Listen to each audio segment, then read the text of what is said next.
पार्टीचे प्रांताध्यक्ष खासदार सुनील तटकरेजी, विधिमंडळातील माझे सहकारी दिलीपराव वसे पाटीलजी, मंत्रिमंडळातील माझे सहकारी हसन मुश्रीफजी, माणिकराव कोकाटेजी, आदिती तटकरेजी, बाळासाहेब पाटीलजी, खासदार सुनेत्रा पवार, रुपाली साकणकर, सूरज चव्हाण, आनंद परांजपे, दिलीप बनकर, शिवाजीराव गर्जे, हिरामण खोसकर, अमोल मिटकरी, प्रताप पाटील चिखलीकर, मोहनराव मडे, सर्व आजच्या कार्यक्रमाच्या निमित्तानं उपस्थित असणारे सर्व प्रतिष्ठित नागरिक बंधू भगिनी, पत्रकार मित्र, आज गौरवशाली महाराष्ट्र महोत्सव या आजच्या दुसऱ्या दिवशीच्या कार्यक्रमाच्या निमित्तानं ज्यांचा आपण यशोतीत इथं सत्कार आयोजित केलेला आहे त्या प्रसिद्ध पार्श्वगायिका अनुराधा पौडवालजी, राही पिढेजी, ज्येष्ठ पत्रकार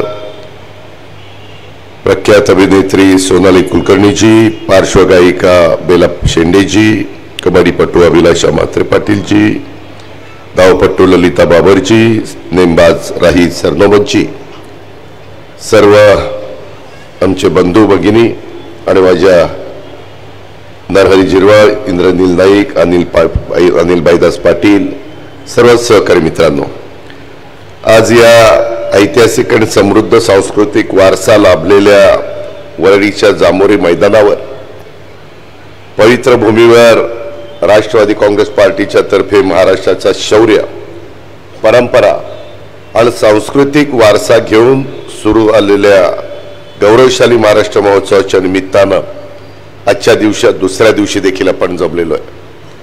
उद्याही तिसरा दिवस आहे, परवा चौथा दिवस आहे, 4 दिवसाचे आपले कार्यक्रम आहेत.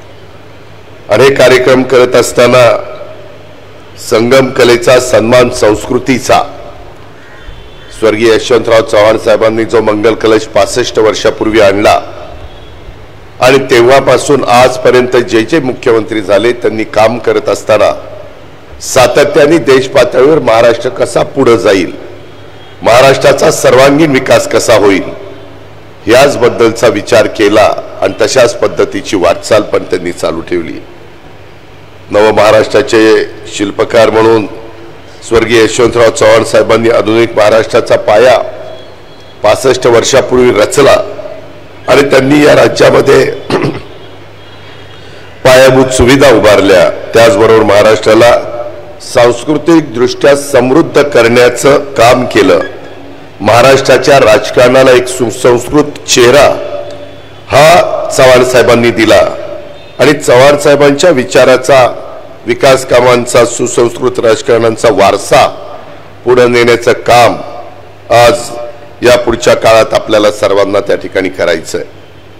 आम्ही आता ठरवलेलं आहे की 1 मे महाराष्ट्र दिन, जागतिक कामगार दिन, महाराष्ट्राची निर्मिती झालेला दिवस हा आपण अतिशय आनंदाने उत्साहाने साजरा करायचा. आपण झेंडावंदन करतो, बाकीचे काही कार्यक्रम घेतो, परंतु त्याला एक सांस्कृतिक कसं आपल्याला त्या बाजू देता येईल अशाही प्रकारचा प्रयत्न आमचे प्रांताध्यक्ष सुनील तटकरे, आदिती असेल, सूरज असेल, आनंद परांजपे असतील, अनेक माझ्या सहकारी मित्रांची नावं घेता येतील की यांनी त्या पद्धतीनं काम इथं निश्चितपणे केलेलं आहे. आता हे सगळं करत असताना काल आपण जावेद अख्तरजी, मोरेजी अशा काही मान्यवरांचा सत्कार हा चौघांचा काल आपण केला. अलीकडच्या काळामध्ये महिलांना संधी मिळाली पाहिजे, लाडक्या बहिणींच्या बाबतीमध्ये काही चांगले निर्णय घेण्याचा प्रयत्न महायुतीच्या सरकारने आम्ही केलेला आहे. त्यांना आर्थिक बाबतीत सक्षम करणं, त्यांना स्वतःच्या पायावर उभं राहणं, त्याच्यामध्ये त्या पुढे कशा जातील, त्या आर्थिक सक्षम होत असताना कुटुंबाला देखील आधार कसा देतील याबद्दलचा प्रयत्न आमचा सगळ्यांचा चाललेला आहे. राही भिडे म्हणाल्या की उद्याच्याला या महाराष्ट्राचे मुख्यमंत्री महिला झाली पाहिजे. आपल्याला सगळ्यांनाच तसं वाटत असतं, परंतु शेवटी तो योग पण जुळून यावा लागतो. कारण मलाही वाटतं अनेक वर्ष मुख्यमंत्री व्हावं, पण कुठं जमतंय. त्याच्यामुळं कधी ना कधी तो योग येईल, नाही असं नाही. जसं ममता बॅनर्जी तिथं झाल्या, जयललितांनी स्वतःच्या ताकदीवर तामिळनाडूमध्ये अनेकदा राज्य त्यांनी मिळवलेलं आपण सगळ्यांनी बघितलं. त्यांच्यावर तर एक चित्रपट पण निघाला की कशा प्रकारे त्यांना त्रास सहन करावा लागला, परंतु त्याच्यातनं मात करून त्यांनी तिथं स्वतःचं अम्मा या नावाने त्या फार लोकप्रिय झालेल्या त्या काळाच्या नियतीच्या पुढं त्या जास्त काळ आपल्यामध्ये राहू शकल्या नाही, त्या लवकर आपल्याला सोडून गेल्या. परंतु अशा कितीतरी महिलांची नावं ही आपल्या देशामध्ये वेगवेगळ्या राज्यात मुख्यमंत्री झालेली त्या ठिकाणी घेता येतील. आणि हा शिवशाहू फुले आंबेडकरांचा महाराष्ट्र आहे, इथंही ते होईल. कारण हा पुण्यश्लोक अहिल्यादेवी होळकरांचा, सावित्रीबाई फुल्यांचा, राजमाता जिजाऊंचा, रमाई मातांचा, अशा पद्धतीचा, ताराराणीचा, अशा अनेक महिला ह्या महाराष्ट्राला मिळालेल्या आहेत. आणि त्यांचं कर्तृत्व आमच्या महाराष्ट्राने बघितलेलं आहे, आमच्या महिलांनी बघितलेलं आहे. त्याच्यावर तो दिवस पण फार काही लांब असेल असं मला काही त्या ठिकाणी वाटत नाही. राज्यामध्ये अनेक पक्ष होऊन गेले, अनेक वेळा वैचारिक मतभेद आमचे झाले, परंतु मनभेद होता कामा नये. राज्यातील सर्व नेत्यांनी ही राजकीय सौहार्द कटाक्षाने पाळली पाहिजे. अनेक नेत्यांच्या मध्ये राजकारणाच्या पलीकडे जाऊन मैत्रीची उदाहरणं या महाराष्ट्राने पाहिलेली आहे. आणि त्याच परंपरेनुसार महाराष्ट्राच्या विकासामध्ये, राज्याच्या जडणघडणीमध्ये ज्यांनी अतिशय मोलाचं अशा प्रकारचं योगदान दिलेलं आहे, त्या आत्तापर्यंतच्या महाराष्ट्रातल्या सर्व आजी माजी मुख्यमंत्र्यांचा गौरव पण आपण मला वाटतं उद्याच्याच दिवशी करणार आहोत. हा महाराष्ट्राचा राजकीय इतिहासातील एक सुवर्ण क्षण अशा पद्धतीचा राहणार आहे. गौरवशाली महाराष्ट्र, आज आपण महाराष्ट्राच्या वेगवेगळ्या क्षेत्रात कर्तृत्व गाजवणाऱ्या महिलांचा गौरव करत आहोत. महिलांनी आज पुरुषांच्या बरोबरीनं शिक्षण, क्रीडा, उद्योग, राजकारण अशा सर्व क्षेत्रामध्ये त्या ठिकाणी यश मिळवलेलं आहे. आपल्या महाराष्ट्राने नेहमीच महिलांचा सन्मानची वागणूक देण्याचा प्रयत्न केलेला आहे आणि राष्ट्रवादी काँग्रेस पक्ष देखील हाच वारसा पुढे नेण्याचं काम करतोय. आम्ही पण अनेक महिलांना संधी देण्याचं काम करतोय. त्या संधीचं सोनं करून उत्तम प्रकारची कामगिरी बजावत आज महिला दिसतात. कालच जे मुख्यमंत्र्यांनी आता मुख्यमंत्री झाल्यानंतर आमच्या महायुतीच्या सरकारने 100 दिवसाचा कार्यक्रमामध्ये राज्य सरकारने जे उद्दिष्ट दिलेलं होतं त्यामध्ये देखील आमच्या महिला आणि बालविकास खात्याची मंत्री या नात्याने आमची मुलगी आदिती तटकरे यांच्या खात्याला प्रथम क्रमांक मिळाला.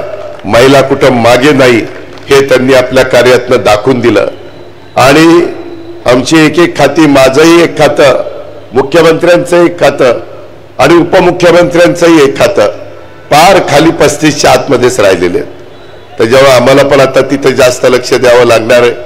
शेवटी आम्ही ज्यावेळेस पडदा लावतो त्यावेळेस ती निकोप असली पाहिजे, ती अतिशय पारदर्शक असली पाहिजे आणि तोच प्रयत्न आम्ही राज्य सरकारच्या माध्यमातून केलेला आहे. ह्याची पण जाणीव मी आपल्या सर्व सहकाऱ्यांना या निमित्तानं देतो. आज इथं अनुराधा पौडवाल या प्रसिद्ध पार्श्वगायिका आहेत. त्यांनी हिंदी चित्रपटसृष्टीमध्ये प्रामुख्याने काम केलं. मराठी, तामिळ, ओडिया, नेपाळी, बंगाली आणि कन्नड भाषातील चित्रपटांच्या करता देखील त्यांनी गाणी गायलेली आपण सगळेजण ऐकतो. आपल्या गाण्यांनी रसिकांना मंत्रमुग्ध करण्याचं काम हे अनुराधा पौडवालजींनी केलं. 73 मध्ये अगदी सुरुवातीला 73 साल म्हणजे त्याला आज 50 वर्षापेक्षा जास्त काळ होऊन गेला. अभिमान या चित्रपटातून गायनाला सुरुवात त्यांनी केली. अमिताभ आणि जया भादुडीचा तो चित्रपट होता.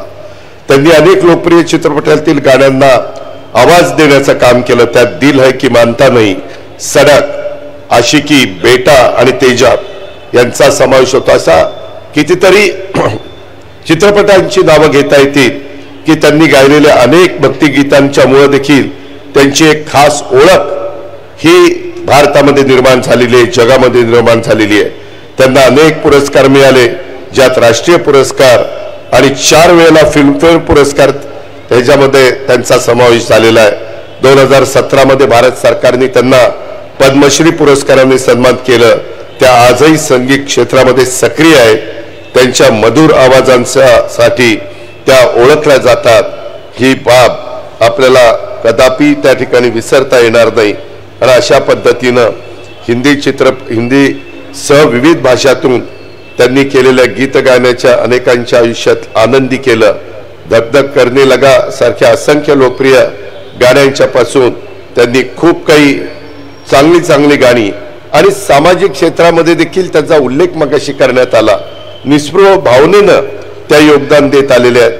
त्या समाज कार्यामध्ये देखील जवळपास 50 वर्षांहून अधिक काळ त्यांनी केलेली संगीत साधनेचा आणि त्या साधनेतून दाखवलेल्या अफाट कर्तृत्वाला आज इथं वंदन केले जातंय। माझ्यासारख्या संगीत प्रेमींच्यासाठी ही अतिव आनंदाची बाब आहे। मी त्यांचं मनापासून अभिनंदन करतो, कौतुक करतो। खरं तर महिला इतक्या बसलेल्या आहेत, आज महिलांचा सन्मान होतोय, पण का टाळ्या वाजवत नाही तेच मला काही कळत नाही। सांगावं लागतंय, मुख्यमंत्री करा कसं सांगतात तसं इकडे टाळ्या वाजवायला काय होतं। ठीक आहे मित्रांनो, जसा अनुराधाताईंचा आपण सत्कार केला त्याच्यामध्ये आपल्या सोनाली कुलकर्णी ह्या मराठी चित्रपट आणि हिंदी चित्रपट सृष्टीमध्ये एक प्रसिद्ध अभिनेत्री म्हणून त्यांची ओळख आहे। त्यांनी मराठी, हिंदी, तमिळ, तेलुगू, बंगाली, इटालियन, इंग्रजी अशा विविध भाषांमधल्या जवळपास 80 चित्रपटामध्ये त्यांनी आतापर्यंत कामं केली। त्या एक निपुण भरतनाट्य नृत्यांगना देखील आहेत। सोनाली या राष्ट्रीय चित्रपट पुरस्कार आणि 4 महाराष्ट्र राज्य चित्रपट पुरस्कार आणि 4 फिल्मफेअर मराठी पुरस्कार असं अनेक पुरस्कार त्यांनी मिळवलेले आहेत। 2010 मध्ये त्यांना महाराष्ट्र सरकारकडून व्ही शांताराम विशेष योगदान पुरस्काराने देखील सन्मानित त्या ठिकाणी करण्यात आलेलं आहे। अशा प्रकारच्या ह्या आपल्या भगिनी त्यांनी स्वतःच्या अभिनयातनं आपल्या सर्वांचं लक्ष वेधून घेतलंय। त्या एक सजग स्वतःचं ठाम मत असणारी व्यक्ती म्हणून देखील त्यांनी आपली स्वतःची वेगळी ओळख ही महाराष्ट्रात आणि देशात निर्माण केलेली आहे। पडद्यावर विविध भाषातील चित्रपटात वेगळ्या भूमिका साकारण्यात जसा त्यांचा हातखंडा आहे, तसंच सार्वजनिक जीवनात चुकीच्या गोष्टीबद्दल जाहीर भूमिका घेण्यात त्या अग्रेसर राहिलेल्या आहेत। त्या बुद्धी प्रामाण्यवादी असणाऱ्या सोनाली कुलकर्णी यांचं हे माणूसपण त्यांच्यातील कलावंता इतकंच मोठं आहे आणि त्याच्यामुळे मी त्यांचंही खूप खूप मनापासून अभिनंदन करतो। आज त्यांच्या या सगळ्या मान्यवर महिलांच्यामुळं त्या सन्मानाची उंची वाढलेली आहे, त्या पुरस्काराची उंची वाढलेली आहे, हे मी अतिशय अभिमानाने या निमित्तानं इथं सांगतो। खरं तर ललिता तिच्या घरचा काही प्रॉब्लेम होता म्हणून ती गेली, लवकर गेली। ललिता ही लांब पल्ल्याची धावपट्टू महाराष्ट्रातील सातारा जिल्ह्यातील अतिशय दुष्काळी भाग मान तालुक्यातील मोही या छोट्याशा गावातून आलेल्या ललिताने प्रामुख्याने 3000 मीटर स्लीपर चेस शर्यतीमध्ये भाग घेतला आणि या प्रकारची ती भारताची राष्ट्रीय विक्रमवीर तसंच आशियातील सर्वोत्कृष्ट धावपट्टी ठरलेली आहे। तिने 2024च्या आशियाई क्रीडा स्पर्धेत रौप्य पदक मिळवलं। ललिताला अर्जुन पुरस्कार मिळाला। 2015 मध्ये क्रीडा मंत्रालयाकडनं sports person of the year हा देखील पुरस्कार त्या ठिकाणी ललिताला मिळालेला आहे। अतिशय गरिबीतनं कष्टातनं पुढे आलेली ही आपली मुलगी आज एक उत्तम पद्धतीचा संस्कार करते आणि त्याच्यातून तिला नवीन पण खेळाडू मनापासून तयार करण्याची तिची इच्छा आहे। ही पण मगाशीच तिनं आपल्या सगळ्यांच्या समोर त्या ठिकाणी बोलून दाखवलेली आहे। पी.टी. उषा यांच्यानंतर दीर्घ पल्ल्याची पहिलीच धावपटू असणाऱ्या ललिता बाबर ज्या परिस्थितीतून ज्या परिसरातून आली तिथं ना क्रीडाचा वारसा होता, ना बाबर ज्या ठिकाणी राहत होती तिथं ना परिस्थिती पूरक होय किंवा अशाही परिस्थितीत ललितानी जी धाव घेतली ती तिला विक्रमवीर करणारी ठरली। आशियातील सर्वोत्कृष्ट धावपटू म्हणून ओळख निर्माण करणाऱ्या ललिताने महाराष्ट्राच्या तमाम मुलींच्या पुढे एक आदर्श निर्माण केलेला आहे, हे पण आपल्याला विसरता येणार नाही किंवा नाकारता येणार नाही।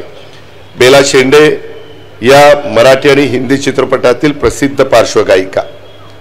बेला यांनी मराठी, हिंदी, तामिळ, तेलुगू, मल्याळम, उर्दू यासह अनेक भाषांच्या मध्ये गाणी गायली।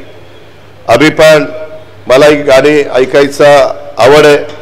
माझ्या परिवारामध्ये अनेकांना आहे, माझ्या आईला आहे, आणि त्याच्यावर काही कार्यक्रम आम्ही ज्यावेळेस घेतो परिवाराचे काही नातेवाईकांना सगळ्यांना मिळून, त्यावेळेस अनेकदा बेला शेंडेंना आम्ही त्या ठिकाणी बोलवलेलं आहे. त्याचा उल्लेख बेलांनी आपल्या भाषणामध्ये त्या बाबतीमध्ये केला.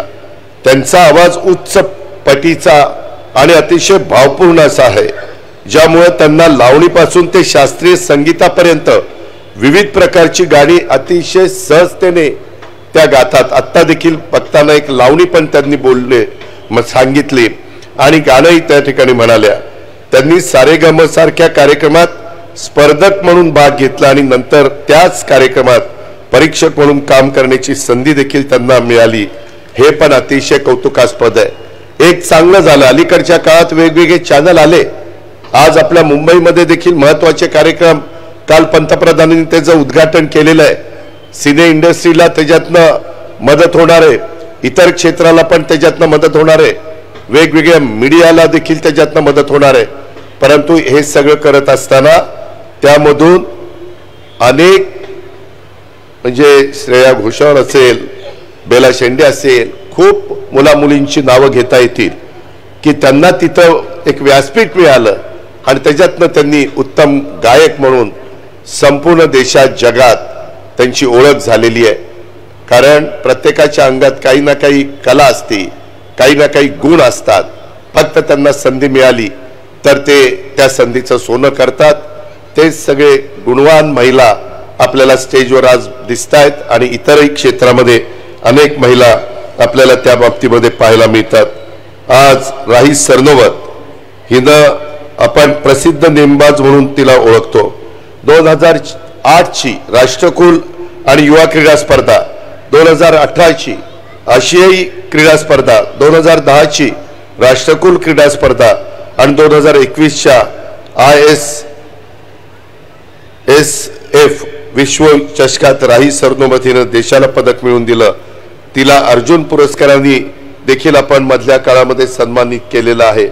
आणि नेहमीच कुठल्याही, मगाशी काहींनी सांगितली गोष्ट खरी आहे, क्रीडा क्षेत्रातल्या नाही तर कुठल्याही क्षेत्रातल्या ज्यावेळेस या भगिनींना किंवा कुठल्याही खेळाडूला काही त्या बाबतीमध्ये सहकार्य लागतं, मदत लागतं. राही तर अतिशय दुर्धर परिस्थितीवर मात करून देखील स्वतःला कसं सिद्ध करता येईल याचा आदर्श निर्माण करणाऱ्या शूर महाराष्ट्र कन्या म्हणून तिचं कौतुक त्या ठिकाणी होत असतं. महाराणी ताराबाई ह्या कोल्हापूरच्या, तिचा वारसा, पराक्रमी वारसा घेऊन राहीनं देशाचं नाव उज्ज्वल करणारी ही महाराष्ट्राची कन्या. राजर्षी शाहू महाराज यांच्या भूमितीलय आशियाई क्रीडा स्पर्धेत भारताला पहिलं सुवर्ण पदक मिळवून देणाऱ्या या नेमबाज खेळाडूनं महाराष्ट्राचं नाव क्रीडा प्रकारात एका वेगळ्या क्षेत्रात मोठं केलं. परवाच आम्ही शिवछत्रपती पुरस्कार देत होतो, त्यावेळेस मी बघत होतो फार मोठ्या प्रमाणावर जिल्ह्याचा विचार केला तर माझ्या कोल्हापूर जिल्ह्यातले मुश्रीफ साहेब फार खेळाडू, म्हणजे त्यात मुलं असतील, मुली असतील, त्यांनी त्याच्यामध्ये प्रावीण्य मिळवलेलं आपण त्या ठिकाणी पाहतो. तिथली माती, तिथलं पाणी, तिथलं एकंदरीत वातावरण हे फार वेगळं आहे आणि मुलं मुली स्वतःला झोकून देतात. तेजस्वींचा पण त्याच्यात खूप जणांची नावं घेता येतील, हे पण आपण या निमित्तानं लक्षामध्ये घेतलं पाहिजे. आज अभिलाषा म्हात्रे पाटील ही प्रसिद्ध भारतीय महिला कबड्डी खेळाडू आहे, जी महाराष्ट्राचं प्रतिनिधित्व करते. ती प्रो कबड्डी लीग आणि राष्ट्रीय आंतरराष्ट्रीय स्पर्धांमध्ये आपल्या चपळ रेडिंग आणि मजबूत बचावासाठी ओळखली जाते. तिचं सामर्थ्य आणि रणनीतीमुळे ती एक प्रभावी खेळाडू मानली जाते. अभिलाषाने अनेक पदकं जिंकली असून भारताच्या महिला कबड्डी विश्वचषक यशात तिचा अतिशय सिंहाचा वाटा आहे. बिकट परिस्थितीतून, पकडीतून शिताफीनं निष्ठून प्रसंगी त्या परिस्थितीला पायचीत करण्याचं काम देखील हे आपल्या महाराष्ट्राच्या कन्येने केलेलं आहे. आणि कबड्डी या महाराष्ट्राच्या मातीतील खेळात रोल मॉडेल ठरणारी ती जी कामगिरी ही आपल्याला सगळ्यांना अभिमान, अतिशय आनंद देऊन जाते. हे पण आपण सगळ्यांनी लक्षामध्ये घेतलं पाहिजे. अभिलाषा, मी ज्यावेळेस मला आठवत आहे आम्ही काही वेळेस बक्षिसं देत असतो, त्यावेळेस आम्ही एकदा ठरवलं की आपण छोटी छोटी बक्षिसं देतो आंतरराष्ट्रीय स्तरावर जागतिक स्तरावर जे नाव कमवतील त्यांना मोठी बक्षिसं द्यायची. किती द्यायची? मग 1-1 कोटी रुपये द्यायचे. मला आठवतं त्यावेळेस सचिन तेंडुलकर आणि अजून काही खेळाडूंना मी 1-1 कोटी रुपये दिलेले होते. वर्ल्ड कप इथं जिंकला होता बघा, दोन्ही 6 मारले ते वर्ल्ड कपच्या वेळेसची गोष्ट. महाराष्ट्रातले खेळाडू नेमकं यांनी कबड्डीमध्ये स्पर्धा केली. माझ्या पुढे फाईल आली. म्हणलं क्रिकेटला 1 कोटी मिळतात खेळाडूला का? तर त्यांनी वर्ल्ड कप जिंकला. आमच्या अभिलाषांनी पण वर्ल्ड कप जिंकला, तिलाही म्हणलं 1 कोटी मिळाले पाहिजे. आणि सही करून टाकली आणि त्या खेळाडूंना देखील आपण 1-1 कोटी रुपये दिले. शेवटी का आम्ही काही उपकार केले नाही. त्यांचं खेळातलं प्रावीण्य, त्यांचं योगदान आहे, त्यांनी एक आदर्श निर्माण केलेला आहे आणि त्याच रस्त्याने पुढे जाण्याचा अनेक जण प्रयत्न करत असतात. आम्ही अनेक महत्त्वाचे निर्णय खेळाच्या बाबतीमध्ये घेत असतो. याही वेळेस मी घेण्याचा प्रयत्न त्या बाबतीमध्ये करतो. ही पण गोष्ट मी आपल्या सर्व सहकाऱ्यांच्या लक्षामध्ये या निमित्तानं आणून देऊ इच्छितो. आज वेगवेगळ्या पद्धतीनं पुरस्कार देत असताना आपल्या राही भिडे या पत्रकारिता क्षेत्रात महिलांच्यासाठी असणारे बंद दरवाजे त्यांनी आपल्या हुशारीने मेहनतीनं आणि कर्तृत्वाच्या जोरावर खुले करणाऱ्या कर्तृत्ववान महाराष्ट्र कन्या म्हणून ज्येष्ठ पत्रकार राही भिडे. आम्ही राजकारणात 35 वर्षापूर्वी आलो आणि तेव्हापासून इथपर्यंतचा टप्पा आम्ही गाठला. त्याच्यावर अनेकांची पत्रकारिता जवळनं पाहण्याची संधी ही आम्हाला राजकीय आणि सामाजिक क्षेत्रामध्ये काम करत असताना पाहायला मिळाली. महाराष्ट्राला पत्रकारितेचा उज्ज्वल वारसा आहेच, मात्र ज्यावेळी राही भिडे या क्षेत्रात आल्या त्यावेळी या क्षेत्रात महिलांना सहज संधी ही मिळत नव्हती. अगदी अपवाद म्हणून काही मोजकी उदाहरणं सोडली तर अनेक मोठ्या मोठ्या वृत्तपत्रांचे दरवाजे महिलांच्यासाठी बंदच होते. त्या परिस्थितीला टक्कर देऊन महिला पत्रकारांच्यासाठी ते दरवाजे खुले करण्याचं काम त्यांनी केलं. केवळ ते दरवाजे खुले केले नाही तर माध्यमांच्या पटावरून आपल्या कर्तबगारीचा मापदंड देखील राही भिडे यांनी त्या बाबतीमध्ये निर्माण केला. त्यांनी मराठी पत्रकारितेच्या बदलत्या स्वरूपावर सातत्याने भाष्य केलं. त्यांच्या पत्रकारितेतील अनुभव आणि विश्लेषणामुळं, तशा दृष्टिकोनामुळं त्यांना माध्यम क्षेत्रामध्ये देखील एक विशेष अशा प्रकारचं स्थान आहे. त्या आमच्या भगिनीला आज हा पुरस्कार मिळाला, त्याचाही मला मनापासूनचा आनंद आहे, मनापासून त्या ठिकाणी कौतुक देखील आहे. ही गोष्ट देखील मी आपल्या सर्व सहकाऱ्यांना या निमित्तानं सांगतो. खरं तर वेळ बराच झालेला आहे, त्याच्यामध्ये या सगळ्या माझ्या मुलींचं, आमच्या भगिनींचं मी मनापासून त्या ठिकाणी कौतुक करतो. एकंदरीतच महाराष्ट्राच्या जडणघडणीमध्ये पुढच्या वाटचालीमध्ये ह्या गौरव रथयात्रेच्या आणि महोत्सवाच्या माध्यमातून महाराष्ट्राच्या मातीत आणि लोकांच्या मनगटात सर्व क्षेत्रात उत्तुंग भरारी घेण्याची ताकद आहे आणि हाच संदेश हा महोत्सव राज्यभर त्या ठिकाणी पोहोचवणार आहे. अशा पद्धतीनं आज आपण कालपासून या महोत्सवाला सुरुवात केलेली आहे. त्याकरता या सगळ्या भगिनीवर्ग आज इथं आला त्याबद्दल त्या सर्वांचंच मी पुन्हा एकदा मनापासून कौतुक करतो, मनापासून अभिनंदन करतो. तुम्ही तुमच्या कर्तृत्वाने, तुमच्या मेहनतीने, कष्टाने पुढे चाललेला आहात ह्याची जाणीव आम्हाला सगळ्यांना आहे. पण यदा कदाचित जर कोणाला आमच्यासारख्याची काही सहकार्य लागेल तर वडिलकीच्या नात्याने केव्हाही तुम्ही माझ्याकडे या किंवा बहिणीच्या नात्याने भावाकडे जातो या नात्याने केव्हाही या. मी केव्हाही तुमच्याकरता जे काही मला करता येईल ते करण्याच्या करता मी 100% तुम्हाला सगळ्यांना मदतच करील याबद्दलची खात्री आणि विश्वास या कार्यक्रमाच्या निमित्तानं आपल्या सर्व सहकाऱ्यांना देतो. आणि एका वेगळ्या कार्यक्रमाच्या निमित्तानं आज आमच्या ह्या सगळ्या मुलींना, आमच्या बहिणींना इथं भेटता आलं, त्यांचा सत्कार यथोचित करता आला, त्याबद्दल मी स्वतःला पण एक नशीबवान समजतो. आपण पण मोठ्या संख्येने इथं उपस्थित राहिला त्याबद्दल सगळ्या माझ्या बंधू भगिनींना, तुम्हालाही प्रतिष्ठित नागरिकांना धन्यवाद देतो. तटकरे साहेबांचं त्यांच्या सगळ्या टीमचं हा सगळा दिमागदार कार्यक्रम घडून आणला. कालही मी तुमचं अभिनंदन केलं, आजही करतो. उद्याही राज्याच्या मुख्यमंत्र्यांचा अनेकांचा आपण सत्कार करणार आहे आणि नंतर करमणुकीचे कार्यक्रम देखील होत असतात। ही एक वेगळी पर्वणी राष्ट्रवादी काँग्रेस पक्षांनी दिलेली आहे आणि त्याच्यातनं 1 मेच्या 65 वर्षापूर्वीचा इतिहास ह्याची पण आठवण नवीन पिढीला त्यावेळेस झाली पाहिजे।